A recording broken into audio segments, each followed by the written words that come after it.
Feeding Program Outreach.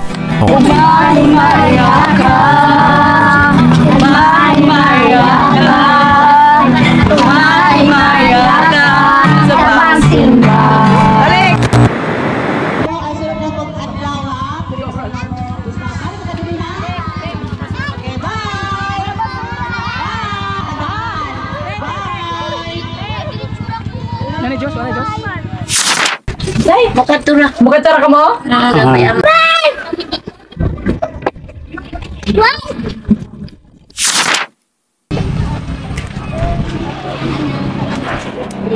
Sir.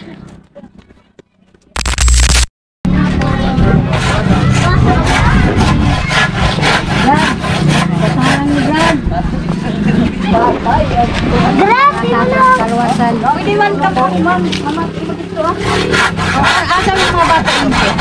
Kamu lang, dito kami pwede na ka mga dito lang. Dahil na kami mga kuhan, Bible study. Oh? Yo! Ngapon! Dari ako. Basa-basa lang. Lain yung mga anak. Kaluwasan sa kaluwasan. Para ni sa kaluwasan. Mintas, mabuhi pa ta. Oh? Ang mga bata, pwede nito. Magkuhan. Dahil nito mga bata. Dahil, di na naman may magkuhan. Ito sila.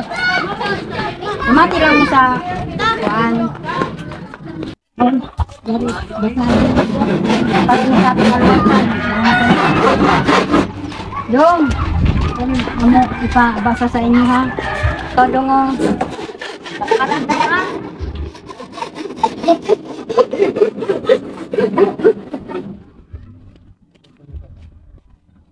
Ayo. Hapon. Aren. Tatagyan. Basa na lang ito. Sige. Asa man yung mga anak? Ato na gawas, ato na mga ato naglibot-libot dito, ato dito. Ato na. Paano dito? Matulang mo daya? Salamat. Salamat. Kuhon.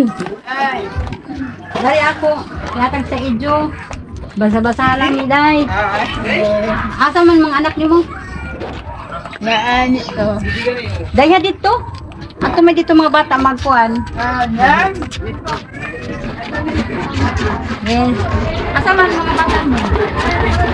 Ato na di ah? Sige. Salamat. Oo. Kamali. Relasyon diya sa Diyos. Ang relasyon mo sa Ginoo kay sa pagdating ng Kristo. Yung nga ang si Jesus man sa kalibutan aron sa pagluwas sa makansala. So, Diyos na kita niya pagluwas. Napakamatay siya dito sa krus Kalbaryo. Ang imong sala nga wa nimo mahindumi o mahinduman. Giapil niya sa pagpapas.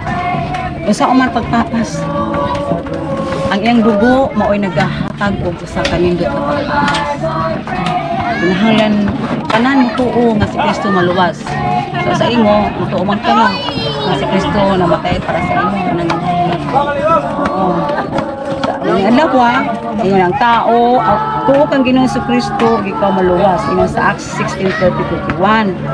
Tinaw o klaro ang Ginoo sa mga alagad sa Ginoo nga kaluwasan, pinagilaman sa pagtuo mismo kang Hesus Kristo. So, naniwala sila. Gusto mga ikoniya kung gini wag nang magkuan ka.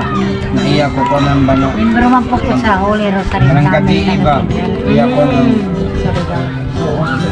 Pero mas labaw kang membro sa anak sa Diyos.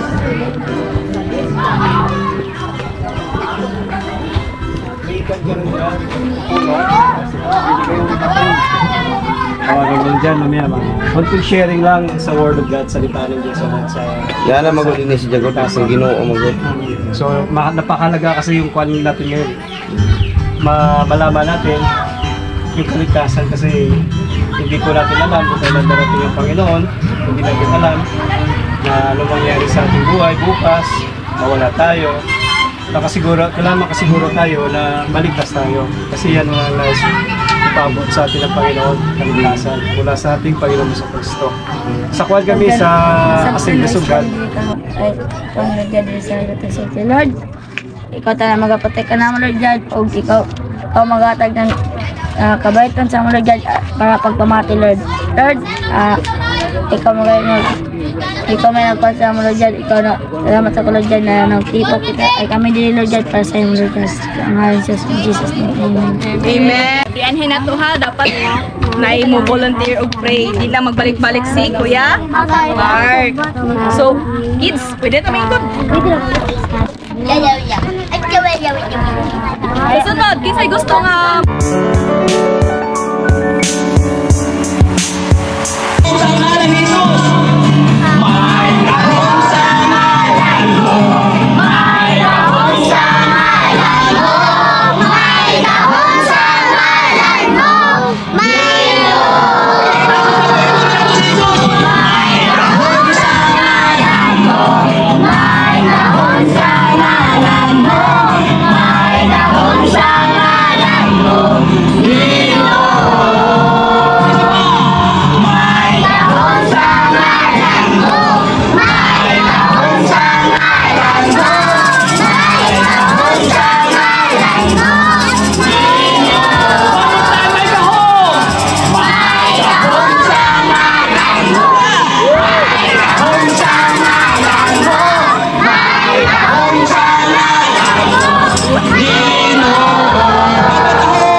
Kasih